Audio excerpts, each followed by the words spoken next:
Greetings, a fiction romance novel whose portrayal of society and the impact it has on people is brilliant. We are talking about Pride and Prejudice by Jane Austen.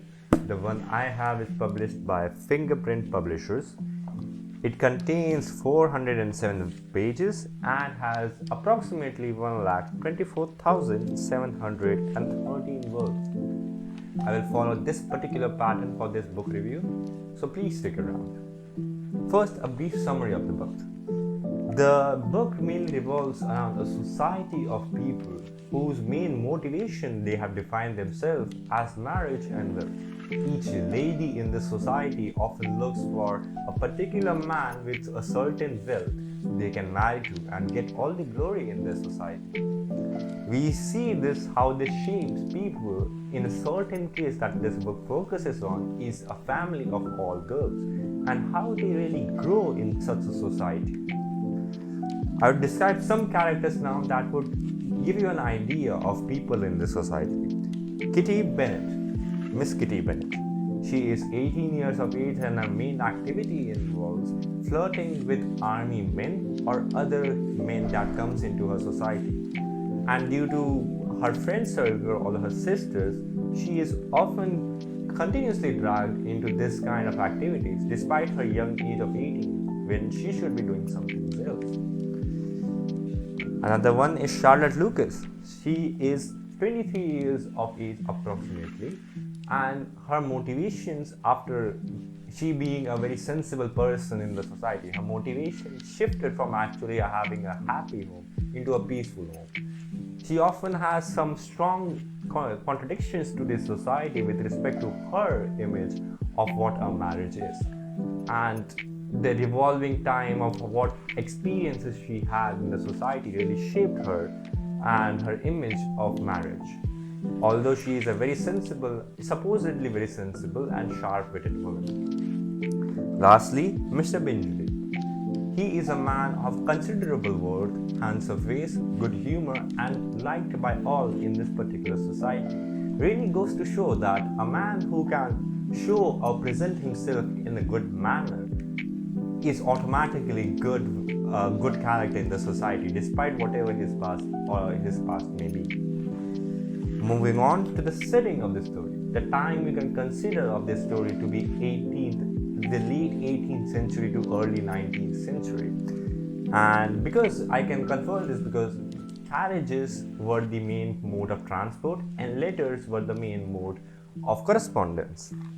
The place specifically talking about is Britain, and I supposedly think because the place is so familiar to that time, especially to Jane Austen during the late 1800s, that there was much less imagery used in this particular novel. And the people, society is somewhat similar of a hierarchy that we see in current day, where counts, knights still exist in this world.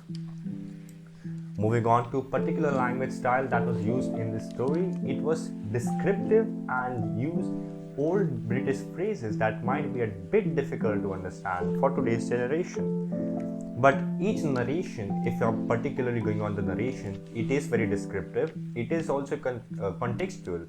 The narrator will tell you herself what is the connection from the past chapter to the present chapter, which some people may or may not like. The size of each piece of narration is in chunks. In between dialogues, after dialogues, an entire chapter worth of narration, but it comes in chunk. It is not discontinuous. It is discrete in manner. While the character dialogue is often somewhat of like audio imagery because of the use of proper italics, exclamation, and as well as certain phrases of characters which really highlight their personality and emotion that they want to display. The book is a bit dialogue heavy, I must say though, but the balance between dialogue and narration is well kept. Character specifically, the notion and confusion aspect of the book's character dialogue is also well kept. Moving on to book structure, each chapter is approximately 2000 words long. The balance, as we have mentioned before, is somewhat maintained, but otherwise some chapters are very dialogue heavy, some chapters are really narration heavy. But there has been consistency throughout the book. Lastly, the aim of the book is to really highlight the process of prejudice and impact of pride in people, and how someone, or the process, lastly the process of how people might grow over the entire band of pride and prejudice. But I have some analysis of this book that I would like to keep in front of you, such as the forces of the book that really drives the pride and prejudice. The balls, the different social activities done by people in the society really drives the main fuel for society, because here is where the small talks about how a person is very good humored, so he must be good, and a bad humored person must be bad, must be arrogant and full with pride. All this information is exchanged generally in these balls, and it really goes to show that people really do judge a book by its cover. Also, one notable thing to take from this book is society very minutely also defined how women and men are supposed to be as a stereotype. The image of women and man in this book is as the society builds, as the society defines a particular image of how a woman should be. That they should have good music skill, tailoring skill, cooking skill, and men should be wealthy and they should be masculine, good humor. All of this box of skills and personality traits are defined by the society and actually does impact in one way or the other the individuals themselves. Lastly, as we already discussed, the drivers of prejudice are the balls, all the social gatherings, the tea parties. These drive a big part of prejudice amongst people.